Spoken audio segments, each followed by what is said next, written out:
Good is good, you.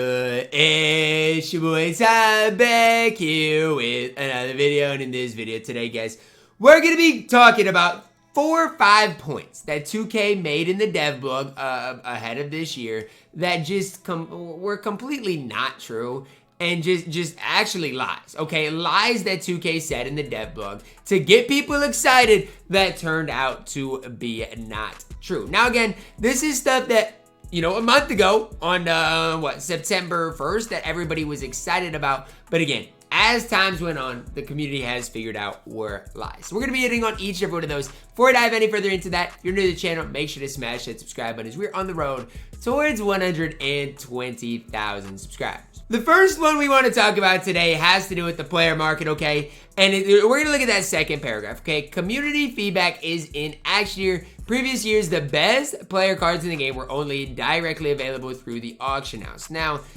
is that true? Yes, okay, that's true. At MT prices, that could feel unattainable. True, because if you look at like last year's Yao, he basically was unattainable for 90% of the community, okay? Then they go on to say, with great budget finds coming at a detriment of the players who listed the cards at that price. Okay, not true, because you could also resell those budget cards at that same price. So this was far from a fair system in my team. For players looking to add new or favorite player cards to their collection. And now the player market replaces the auction house with a level playing field for everyone in my team. The best budget cards this year are still over 15,000 MT. And the worst part about it is you can't resell them for a lot. So last year, like if I was to pick up a good budget card, let's say Mike Miller this year would be 20,000 MT on the auction house. Okay, that's cool, but 2 weeks later, he might go down to 13, 14,000 MT, and you might lose 8 of your 12,000 or 8 of your 20,000 MT, but you're still gonna have that 12,000 MT after reselling it.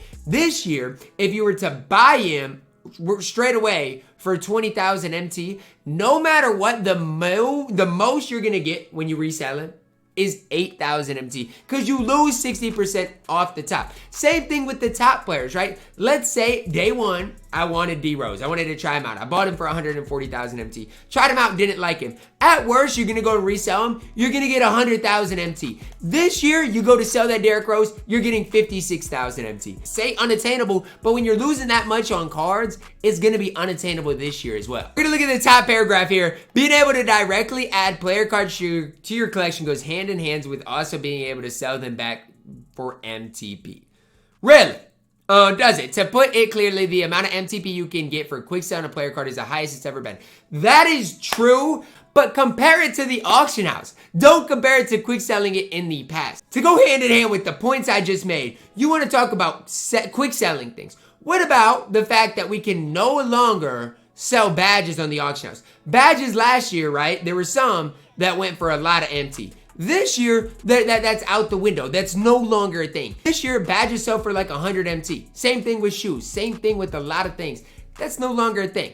And then the next paragraph, the MyTEAM authentication grading service, whatever. So the thing is, should you grade sellable cards? Yes, you probably should.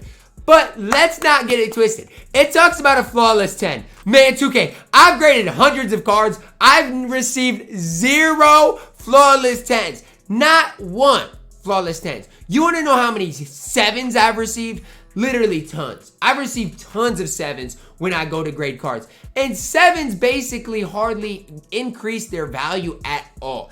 And so if you want to talk about, you know, a statement that's just like, okay, not true. Like, yes, you get more when a player card is graded and you can sell it. But what about other duplicate unauctionables that you can't grade, that you have to quick sell for like 400 MT? You don't want to talk about that. Flawless 10s are not even in the game, and I'm not gonna believe it until I get one. Talk about regrading cards. Yeah, when I send it to get graded and it comes back a 7, and then I send it to get regraded, and guess what? It's another 7. Basically throwing MT down the drain.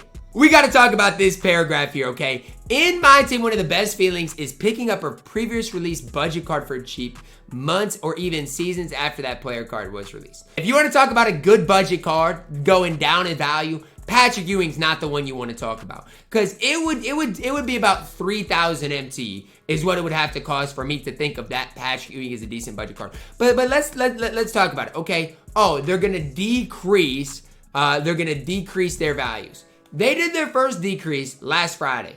And you want to know what they decreased them? 5%. 5%.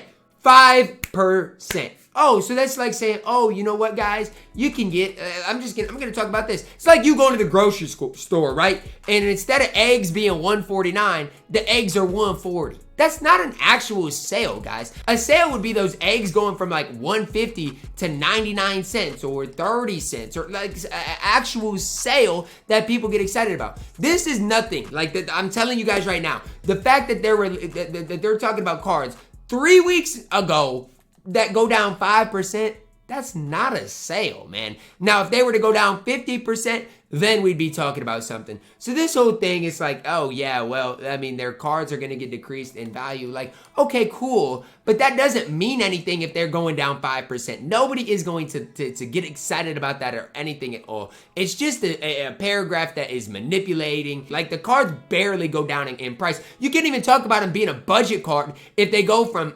70,000 MT to 67,000 MT. That's not a sale. The last thing I want to talk about here has to do with these closing remarks, because it makes me really mad and honestly really upset. So let's just read through it. NBA 2K24's MyTEAM is a bro, I don't even know what that word means. And that's how you know 2K is trying to manipulate us if we don't even know what that word means, okay? Shifting update to how the mode is played by new and longtime fans. The player market will empower players. Man, that is such a lie. The player market is not empowering anybody. It's empower players when adding player cards to their collection with increased MTP rates, giving more flexibility and choice along the way.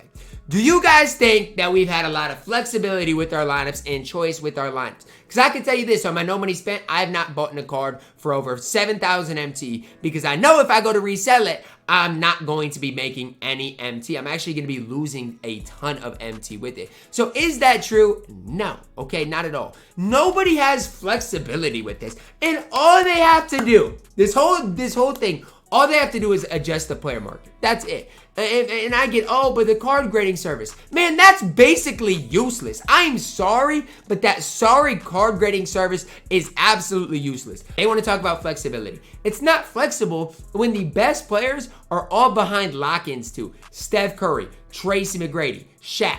The best players are behind lock-ins. So if they want to talk about flexibility, that's not being flexible at all. What they're trying to do, and I get it, they're trying to do what's best for them and trying to get themselves more money. Right now, what they're doing is pushing everybody away from their game. A lot of this blog was just a lie. There's no flexibility with the player market. All they're trying to do is make more money. That's it. And if 2K wants to control the market, okay, but you gotta make it more realistic. You gotta make it more consumer friendly. Otherwise, again, you're gonna push people away.